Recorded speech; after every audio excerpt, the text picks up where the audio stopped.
Bismillahirrahmanirrahim. Assalamualaikum warahmatullahi wabarakatuh. Kami dari kelompok 3 akan mempresentasikan sebuah materi yang berjudul spektrofotometri UV lanjutan. Yang mana kelompok 3 ini yang beranggotakan saya Putri Mayangsari BP 19160057 dan rekan saya Helmiati BP 19160054, ada Bintang Purnama BP 19160071, dan yang terakhir ada Nur Aliwiyah BP 19160076. Yang mana spektrofotometri UV vis ini merupakan gabungan dari spektrofotometri dari visible. Kemudian sumber cahayanya ini juga berasal dari sumber cahaya visible. Spektroskopi UV vis ini dapat digunakan untuk molekul dan ion organik atau kompleks di dalam larutan. Dalam spektrofotometri UV ini terdapat hukum Lambert-Beer yang mana dapat dinyatakan dalam rumus A sama dengan A besar sama dengan A kecil dikali B kecil dikali C atau gram per liter, di mana keterangannya itu A besar itu adalah serapan, A kecil itu absorpsitivitas, dan B kecil itu adalah ketebalan sel, dan C itu adalah konsentrasi, dan E itu adalah absorpsitivitas molarnya. Hukum Lambert-Beer menjadi dasar aspek kuantitatif spektrofotometri, di mana konsentrasi dapat dihitung berdasarkan rumus di atas. Absorptivitas merupakan konstanta yang tidak dapat tergantung pada konsentrasi, tebal kuvet, dan intensitas radiasi yang mengenai larutan sampel. Absorptivitas tergantung pada suhu, pelarut, struktur molekul, dan panjang gelombang radiasi. Menurut Roth dan Blaschke pada tahun 1981, absorptivitas spesifik juga sering digunakan untuk menggantikan absorptivitas. Harga ini memberikan serapan larutan 1% B per V dengan ketebalan sel 1 cm, sehingga dapat diperoleh persamaan A sama dengan A1 1 kali B kali C, di mana A1 yaitu absorptivitas spesifik, B kecil sama dengan ketebalan sel, C kecil yaitu konsentrasi senyawa terlarut gram per 100 ml larutan. Ketika cahaya dengan panjang berbagai panjang gelombang atau cahaya polikromatis mengenai suatu zat, maka cahaya dengan panjang gelombang tertentu saja yang akan diserap. Di dalam suatu molekul yang memegang peranan penting adalah elektron valensi dari setiap atom yang ada hingga terbentuk suatu materi.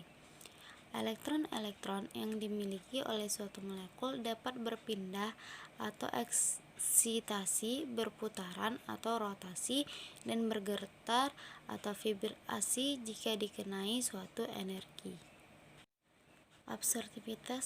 Absorptivitas molar atau yang dikenal dengan koefisien atenuasi molar adalah ukuran seberapa baik spesies kimia menyerap cahaya dan panjang gelombang tertentu.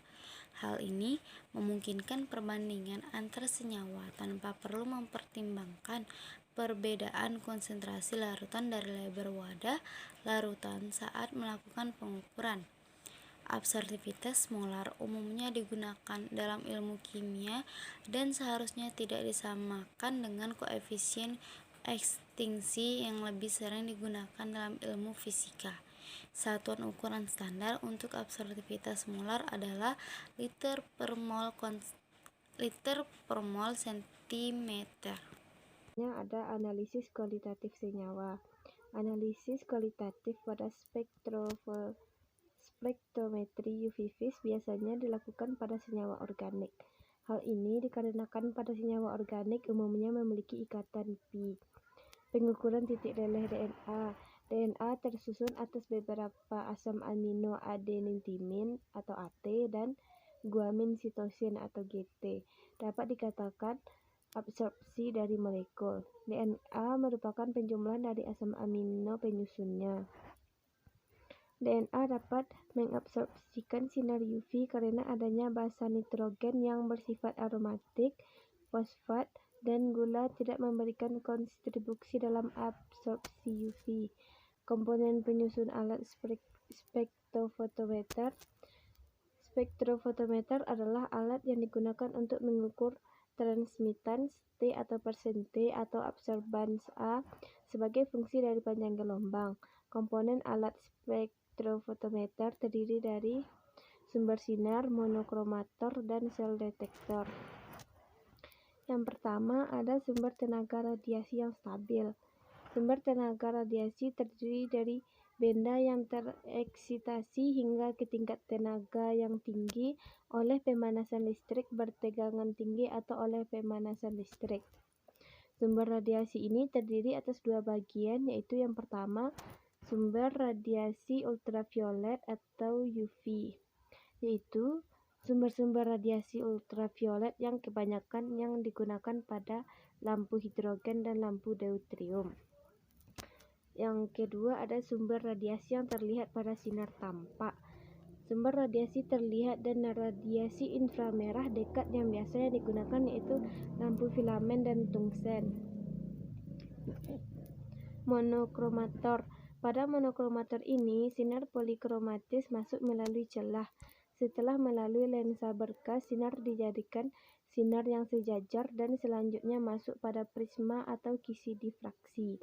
Pada prisma ini, sinar polikromatis akan diurai menjadi pita-pita yang sempit beberapa panjang gelombang dengan sudut yang berbeda-beda. Selanjutnya difokuskan melalui lensa. Untuk mendapatkan suatu panjang gelombang tertentu, maka prisma harus diputar sehingga panjang gelombang yang dikehendaki dapat difokuskan ke celah keluar. Detektor. Pada dasarnya, detektor menyerap sinar yang jatuh padanya dan mengubah energi menjadi suatu energi yang dapat diukur. Detektor harus menghasilkan isyarat yang mempunyai hubungan kuantitatif dengan intensitas sinar. Nilai suatu detektor ialah isyarat latar belakang yang timbul dalam detektor bila tidak ada intensitas sinar dari sampai pada detektor. Tabung foton hampa terdiri dari tabung gelas dengan jendela kuarsa yang dihampakan